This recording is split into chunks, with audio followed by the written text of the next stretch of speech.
여호와께 경배하리라. 아멘. 옆 사람과 인사 나누실까요? 잘 오셨습니다. 사랑하고 축복합니다. 네, 사랑하고 축복합니다. 네, 오늘은 한나의 서원 기도라는 제목을 가지고 함께 은혜를 나눠보도록 하겠습니다.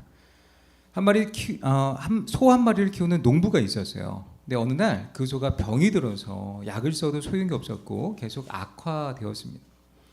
그 농부에게 있어서 이 소는요 너무도 귀중한 것이기 때문에 그가 하나님께 서원해서 기도합니다. 하나님, 소를 낫게 해주시면 이 소를 하나님께 드리겠습니다.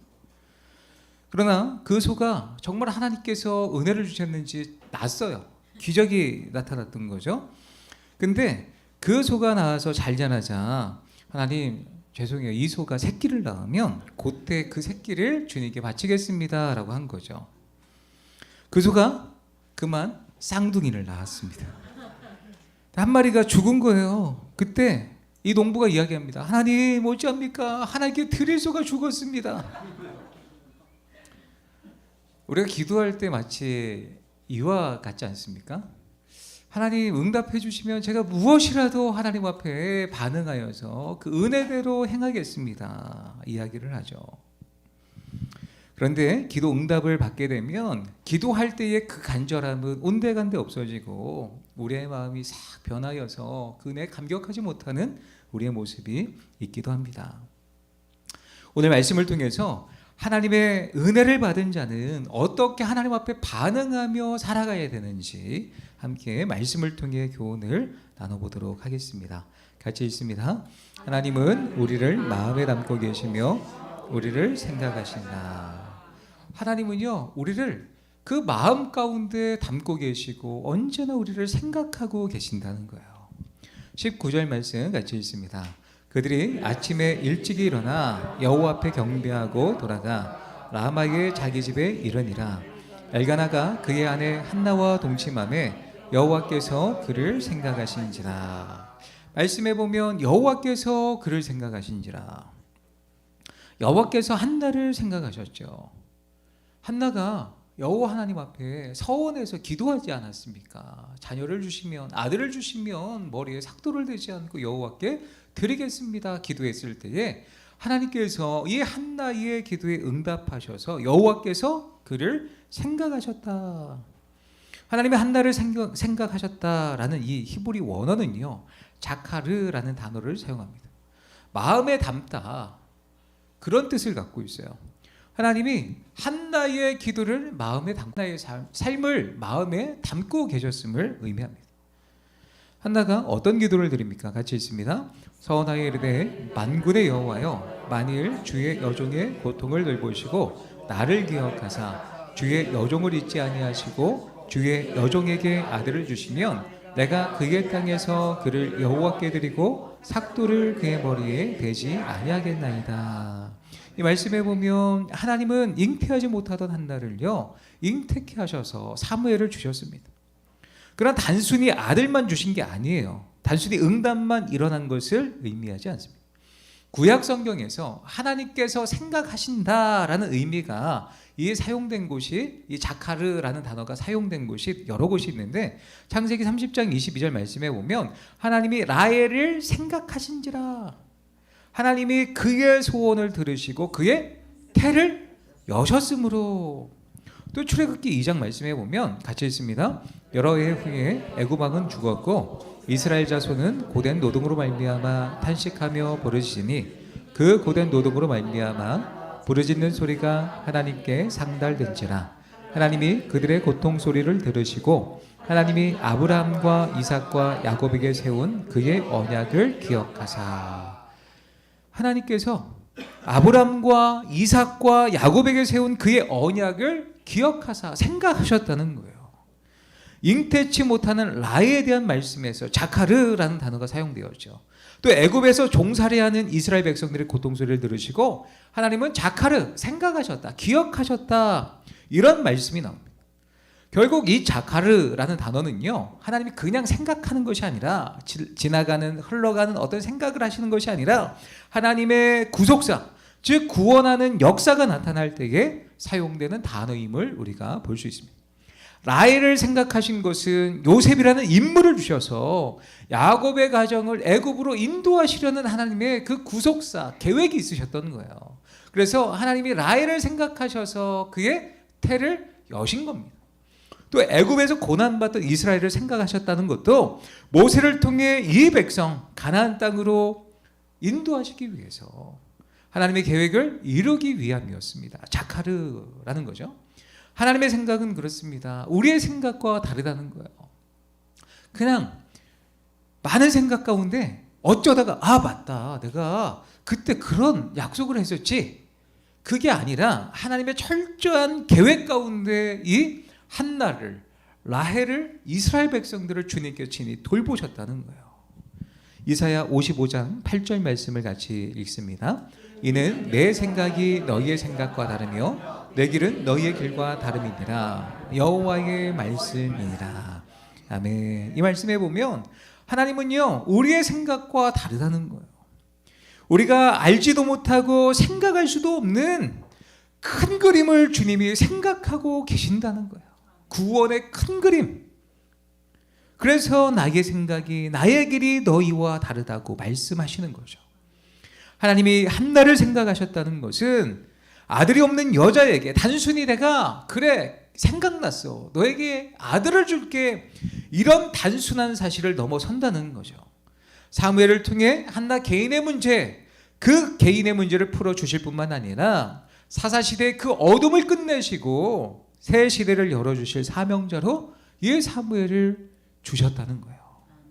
그래서 오늘 말씀의 20절을 보면 한나가 임신하고 때가 이름에 아들을 낳아 사무엘이라 이름하였으니, 한나가 임신하고 때가 이름에, 이 이름은요, 사무엘이라는 이름은 하나님께 구했다, 하나님이 들으셨다, 그런 뜻을 갖고 있습니다.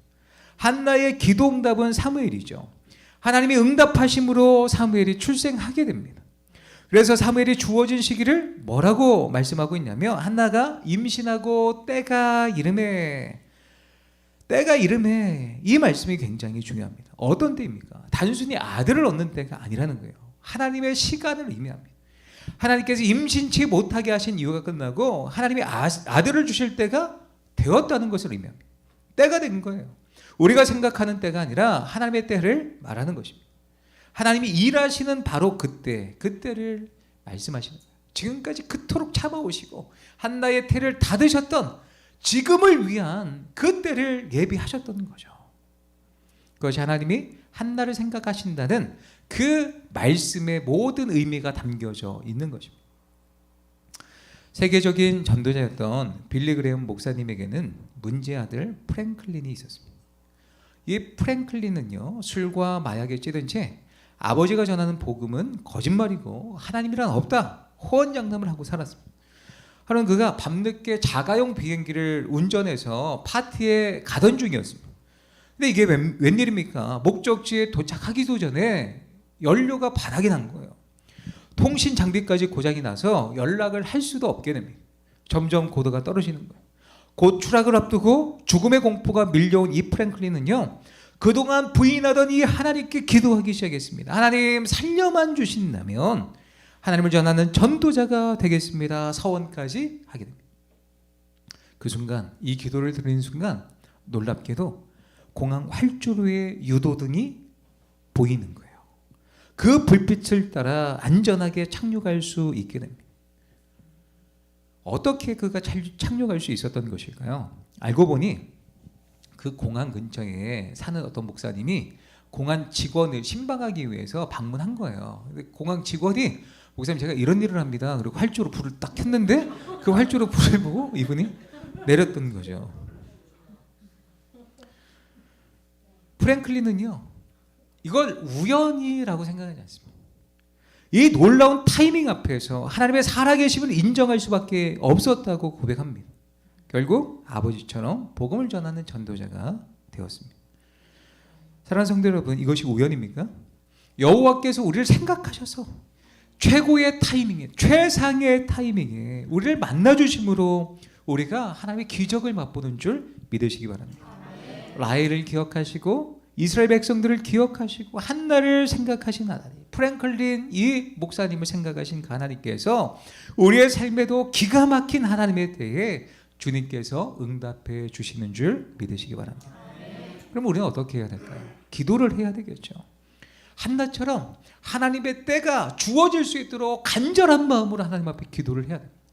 하나님, 아들을 주십시오. 이 아들이 하나님의 은혜 가운데 쓰임받을 수 있도록 하나님의 기적, 태의 문을 열어주시는 주님을 만나길 원합니다. 우리의 삶의 모든 닫혀져 있는 문제로 주님 앞에 기도하며 나아갈 때에 살아계신 주님의 음성을 들을 수 있게 되는 것입니다. 죄를 이루어가시는 하나님을 기도를 통해 만나시기를 예수님의 이름으로 축복합니다. 두 번째, 오늘 말씀을 통해 생각해 볼 부분입니다. 같이 읽습니다. 서원은 하나님의 은혜를 구하는 것이고, 서원은요 하나님의 은혜를 구하는 것이고, 서원은 주신 은혜에 대한 자발적 헌신입니다. 사실 서원기도, 한나의 서원기도가 제목이잖아요.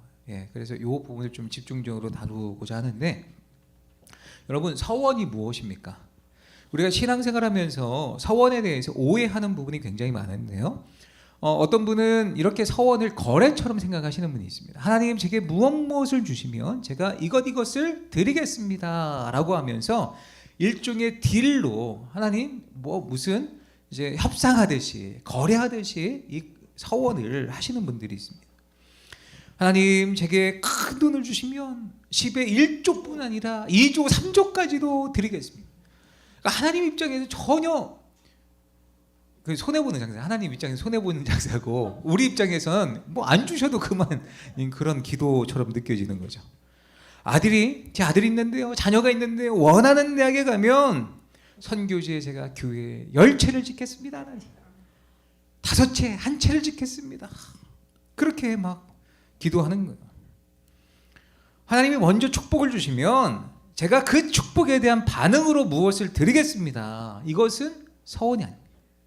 그러면 서원은 무엇일까요? 서원은요, 살아계신 하나님께서 내게 은혜를 주신다면 내게 허락하신 은혜로 말미암아 주님께 제 열정과 사랑과 헌신을 표현하겠습니다. 드리겠습니다. 이게 서원인 거예요. 비슷해 보이지만 전혀 다른 것이죠.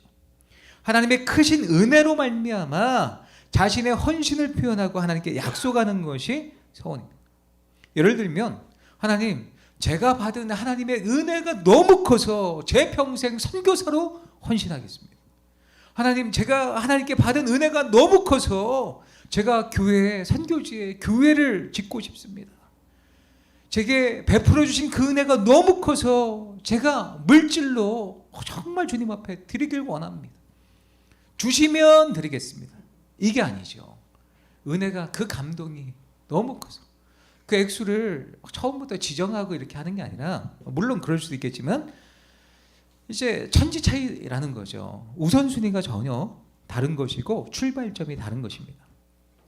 자신의 목적 달성을 위해 헌신을 약속하는 것은 조건부이지만, 하나님의 은혜가 주어졌을 때 저 주님을 위해 헌신하고 섬기겠다는 약속은요 서원이 되는 거예요. 좀 더 구체적으로 서원에 대해서 성경적으로 좀 살펴볼까요?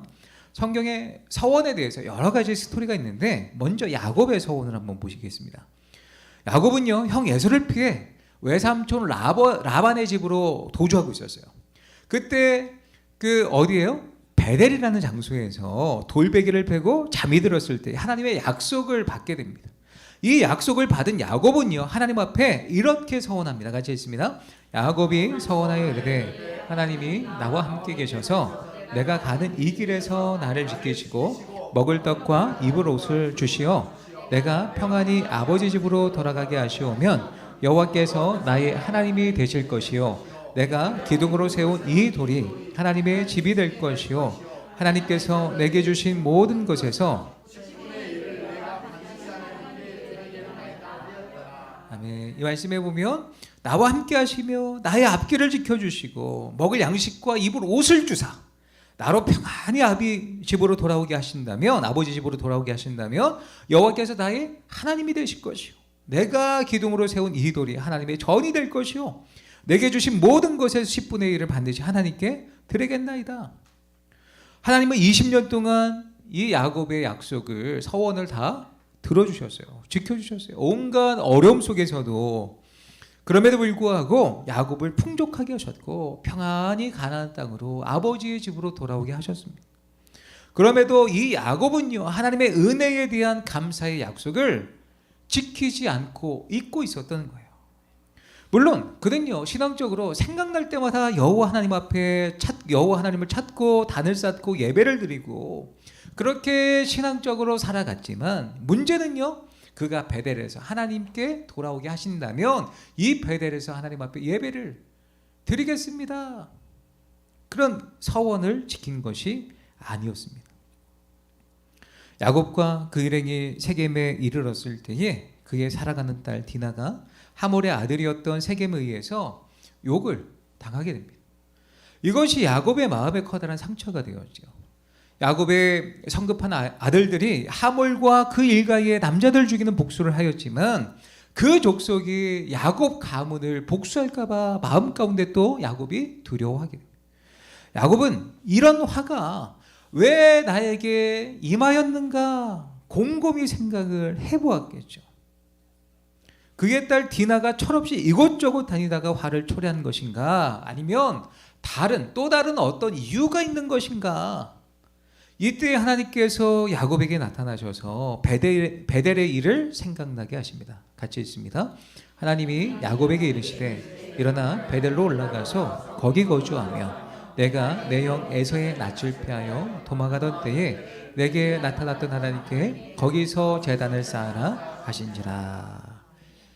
그가 두려워하고 있을 때에 하나님이 그가 잊고 있었던 것을 생각나게 하셨다는 거예요. 무엇이에요? 서원을, 베델에 가서 하나님 앞에 예배를 드리고 그 약속을 지키지 못한 것을 생각나게 하셨습니다. 그러면 하나님의 약속을 지키지 않아서 야곱의 디나를 범하게 하나님께서 그렇게 일부러 그렇게 하신 겁니까? 아니죠. 죄의 결과죠. 이 야곱이 하나님의 은혜 가운데 은혜를 누리지 못하고 하나님 앞에 돌아와서 그 땅에서 하나님을 높이고 그 약속대로 그 땅에 거주하며 하나님의 은혜를 누렸어야 될 인생이었는데 세겜에 올라가서 하나님의 약속을 잊어버리고 하나님의 은혜를 떠나서 살았던 거죠. 죄 가운데 있는 그에게 이런 처참한 일들이 벌어지게 되었던 것입니다. 그리고 그는 즉시 가족들과 일행들에게 말합니다. 같이 있습니다. 우리가 일어나 베델로 올라가자. 내 환난 날에 내게 응답하시며 내가 가는 길에서 나와 함께 하신 하나님께 내가 거기서 제단을 쌓으려 하노라. 네. 그가 왜 환난을 당했습니까? 하나님과의 약속을 떠나 살았기 때문이죠. 하나님과의 약속대로 은혜를 베풀어 주시는 주님을 떠나지 않고 그 약속대로 하나님의 은혜 안에 거했다면 결과는 달라지지 않았을까요?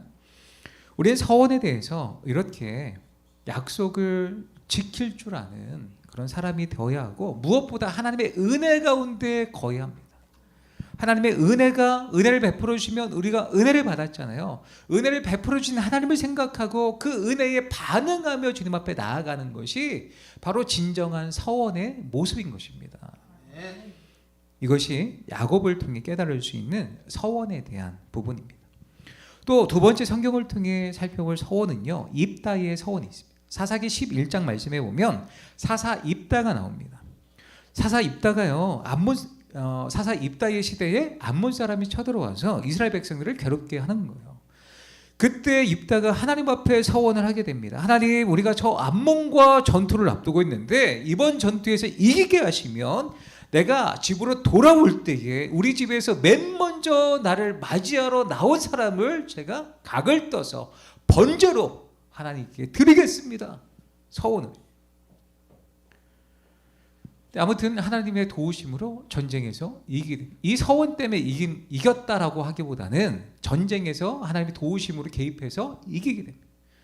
개선장군으로 집에 들어서는데 자신의 무남동녀였던 외동딸이 소고를 치며 아버지를 맞이하며 나오는 거예요. 여기서 입다를 통해 많이 듣는 이야기가 무엇입니까? 여러분, 서원을 하면 무조건 지켜야 합니다. 딸까지도 드린다고 약속했으면 무조건 지키는 것이 이 서원을 하나님 앞에 약속을 이행해 드리는 것입니다 라는 이야기를 많이 들었어요. 그런데 딸까지도 드리겠다고 한 것을 지켜야 됐을까요? 정말 그렇습니까? 입다가 주님께 드린 서원은요, 하나님께서 받으시기에 합당한 그런 내용의 서원이었을까요? 전혀 그렇지 않습니다. 먼저 하나님은요, 사람을 제물로 받으시는 분이 아니에요. 야, 입다 너 어떻게 하려고 그래? 사람을 나한테 번제로 드리는 것은 내가 기뻐하지 않는 거야. 그런데 너 진짜 드릴 거야? 그래, 한번 드려봐. 하나님이 그런 마음으로 그 딸을 드리라고 한 거예요? 아니죠. 죄악의 결과였다는 것입니다. 레위기 18장 말씀 같이 있습니다. 너는 결단코 자녀를 몰렉에게 주어 불로 통과하게 하므로 내 하나님의 이름을 욕되게 하지 말라. 나는 여호와이니라. 하나님은요, 하나님의 백성들이 자신의 자녀를 몰렉에게 주어 불로 통과하게 하므로 하나님의 이름을 욕되게 하지 말라고 말씀하고 있습니다. 고대 근동에서는, 그 고대 근동 지역에서는 우상을 섬기는 자들이 자신의 자녀를 몰렉에게 바치는 그런 일들이 흔하게 있었어요. 그런데 하나님은요, 이런 인신제사를 금지한다. 나는 정말 사람을 제사로 드리는 것을 기뻐하지 않는다. 내가 정말 원하는 것이 아니야 라고 철저히 말씀해 주셨죠. 이런 행동은 하나님의 이름을 모욕하는 행위였습니다. 드리면 안 됐어요. 그리고 우리가 서원을 했을 때 반드시 지켜야 됩니까? 그죠? 이게 좀 고민이지 않습니까? 성경에 보면 율법은 자신이 잘못 서원했을 때에 고칠 수 있는 조항이 있어요. 레위기 27장 말씀 같이 있습니다. 그러나 서원자가 가난하여 내가 정한 값을 감당하지 못하겠으면 그를 제사장 앞으로 데리고 갈지다. 제사장은 그 값을 정하되 그 서원자의 형편대로 값을 정할지다. 하나님, 내가 여호와께 나 자신을 드리고 내 가정을 드리겠습니다. 여호와께 저를 드리겠습니다. 서원해 놓고 마음이 바뀐 거예요. 서원한 것을 지키지 못하는 상황이 찾아오게 된다는 거죠. 그러면 그 서원한 것을 물을 수 있는 법이 제정돼 있어요. 또 다른 예물로 하나님 앞에 그 서원한 것을 무효화시킬 수 있는 그런 조항이 있었습니다. 입다의 경우 서원을 지키는 것이 오히려 하나님 앞에 더 큰 죄를 짓게 되는 거죠.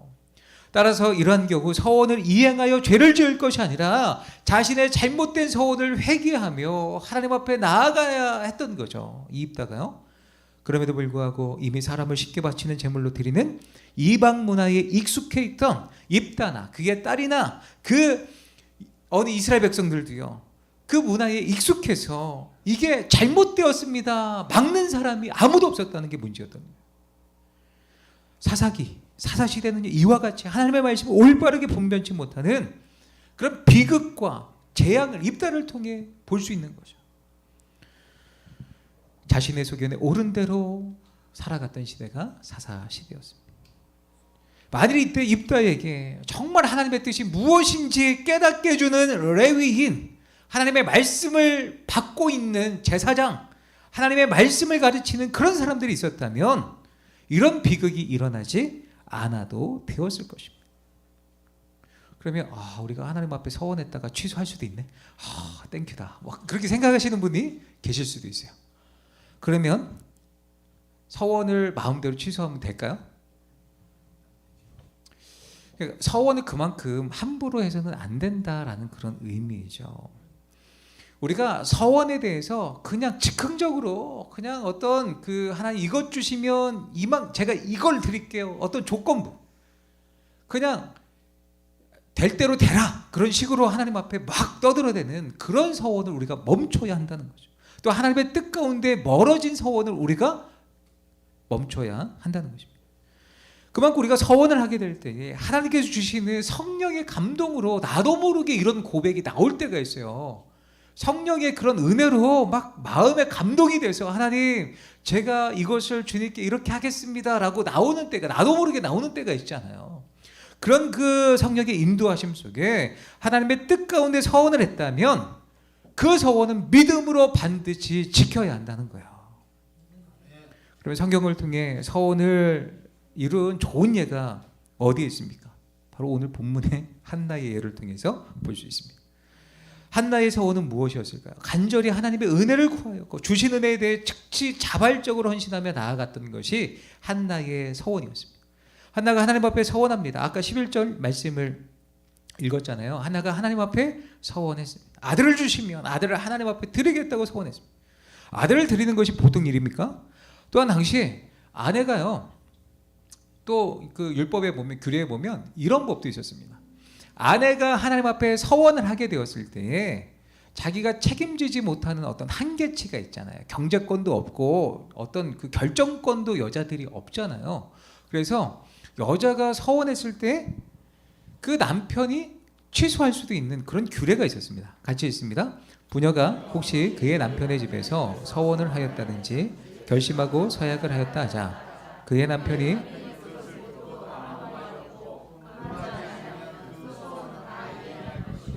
그가 결심한 서약은 다 지킬 것이니라. 그러나 그의 남편이 그것을 듣는 날에 무효하게 하면 그 서원과 결심한 일에 대하여 입술로 말한 것을 아무도 이루지 못하나니 그의 남편이 그것을 무효하게 하였은즉 여호와께서 그 부녀를 사하시느니라. 말씀해 보면 여자들이 당시에는요, 여자들의 결정권이 없었던 시대였기 때문에 하나님 앞에서 그렇게 서원하게 되었으면 남편이 듣고 이것은 좀 가당치 않은데, 그러면 그 서원이 무효화된다는 거예요. 무효된다는 거예요. 그러면 한나가 이것을 잘 이용해서 계산을 해서 막 질러보는 거예요. 하나님, 남편이 반대하면 어쩔 수 없지만 제가 아들을 주시면 하나님께 드리겠습니다. 막 질러본 건가요? 그렇지 않습니다. 하나는 조건부로 생각해서 서원을 한 것이 아닙니다. 안 되면 어쩔 수 없다는 식으로도 하나님께 서원한 것이 아니에요. 한나의 행위가 조건부가 아닌 이유가 있습니다. 한나가 조건부로 기도했다면 그가 어렵게 얻은 이 자녀를 하나님 앞에 다시 드릴 이유가 없었다는 거예요. 어렵게 아들을 얻었잖아요. 그러면 그 아들을 금지옥에 끼고 살아야죠. 하나님께 드리겠다는 것은 하나님의 은혜에 온전히 반응하며 나아가겠습니다. 그런 고백이었던 거예요. 또한 22절 말씀에 보면 한나는 자신이 서원했던 내용을 남편에게 말하였고, 남편 엘가나의 반응이 23절에 나오는데 그의 남편 엘가나가 그에게 이르되 그대의 소견에 좋은 대로 하여 라고 말합니다. 그리고 그 한나의 서원에 대한 엘가나의 반응이 어떻게 됩니까? 21절 같이 있습니다. 그 사람 엘가나와 그의 온 집이 여호와께 매년제와 서원제를 드리러. 온전히 엘가나가 아내의 그 서원을 받아줘요. 동의해요. 그래서 매년제와 무슨 제를요? 서원제를 드리러 실로에 올라가게 됩니다. 서원제를 드리러 올라갔다. 한나가 하나님 앞에 서원했던 것을 지키기 위해서입니다.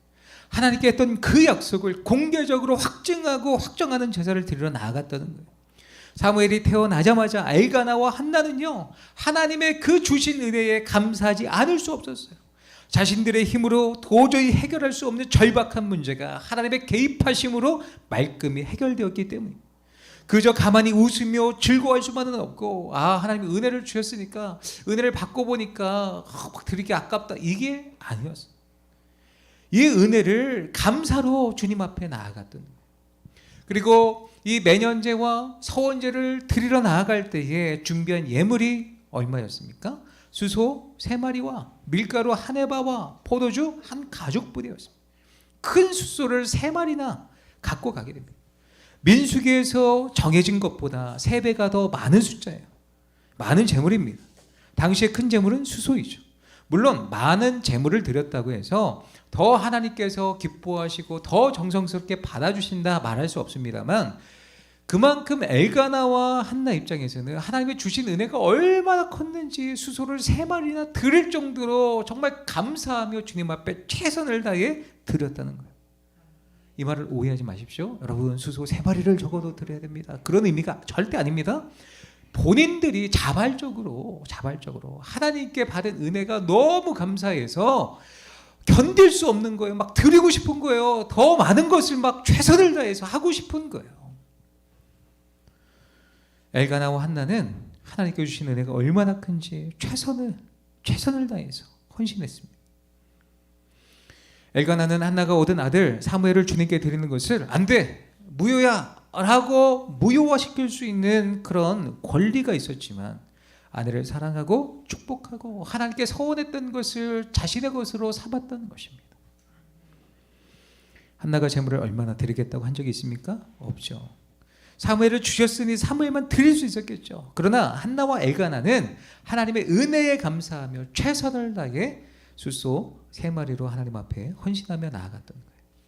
그렇습니다. 우리의 인생에 서원한 것이 응답되었을 때에 이렇게 즉각적으로 반응하며 하나님 주신 은혜에 반응하며 그 약속을 주님 앞에 최선의 어떤 마음을 표현하는 것이 서원에 대한 마땅한 반응입니다. 그러면 오늘 말씀을 통해서 우리가 서원은 함부로 하면 안 된다. 서원은 하나님의 뜻 가운데 이렇게 행한 것은 약속한 것은 반드시 지켜야 된다. 이런 말씀을 들으셔서 나는 서원 절대로 안 해. 나는 서원 함부로 했다가 큰일 날 수 있어. 이런 메시지를 얻고 돌아가시면 안 됩니다. 중요한 것은 은혜예요. 은혜. 하나님이 우리의 삶 가운데 은혜를 베풀어 주신다면 즉각적으로 그 은혜에 반응하며 물질을 드려라 그게 아니라 하나님 앞에 받은 은혜로 인하여서 감사를 마땅히 주님 앞에 드리며 살아가는 삶이 마땅한 신앙인들의 모습이라는 거예요. 일제치하 때 한 젊은이가 의대 입학시험을 보면서 하나님 앞에 이런 소원을 하게 됩니다. 하나님, 이 학교에 입학시켜 주시면 제가 평생 불우하고 가난한 사람들을 위해 몸을 바치겠습니다. 졸업 후에 이 젊은이는요, 당시 가장 뛰어난 수술 실력을 소유한 백인재 박사 밑에서 수련을 받게 됩니다.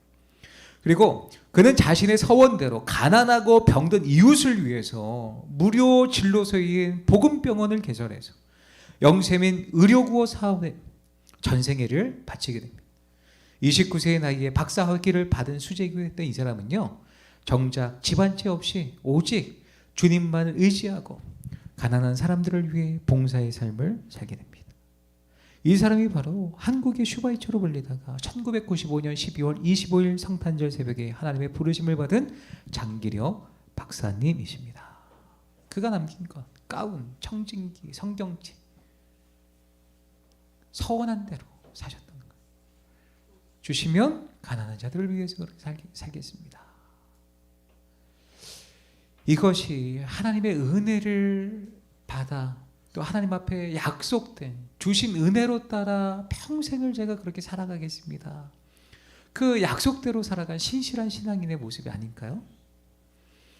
그리고 이 박사님은요, 비문에 제발 내가 죽게 되면 주님을 섬기다 간 사람이라고 제발 써달라고 부탁할 정도로 자신의 서원대로 끝까지 하나님 앞에서 살려고 노력했던 분이었습니다. 주님을 섬기다 간 사람, 하나님의 그 은혜로 말미암아 의사가 되어서 서원한 대로 가난한 자들 또 비천한 자들을 섬기다가 주님께 간 사람, 그 사람이 장기려 박사님이었습니다.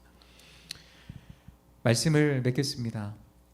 하나님의 때에 한나를 생각하셔서 은혜를 베풀어 주신 하나님께서 우리의 삶에도 우리를 생각하여 가장 좋은 것으로 우리 가운데 채워주시는 줄 믿습니다. 또 오늘 말씀을 통해 배운 서원에 대해서 우리가 함부로 하나님 앞에 맹세하면 안 되겠죠. 무슨 거래를 하듯이 서원을 해서도 안 됩니다. 또 하나님의 뜻에 맞지 않는 것을 주님 앞에 구해서도 안 됩니다. 오직 하나님의 살아계심과 은혜를 간절히 구하며 성령님께서 우리의 마음 가운데 감동을 주실 때에 그런 은혜를 구하며 또 주님 앞에 나아갈 때에 그 하나님 주신 은혜로 말미암아 우리의 삶 가운데 은혜를 채워주신 그 하나님 앞에 더욱더 감사하며 은혜에 마땅한 반응으로 주님 앞에 살아가시는 저와 모든 성도님들 되시기를 예수님의 이름으로 축복합니다.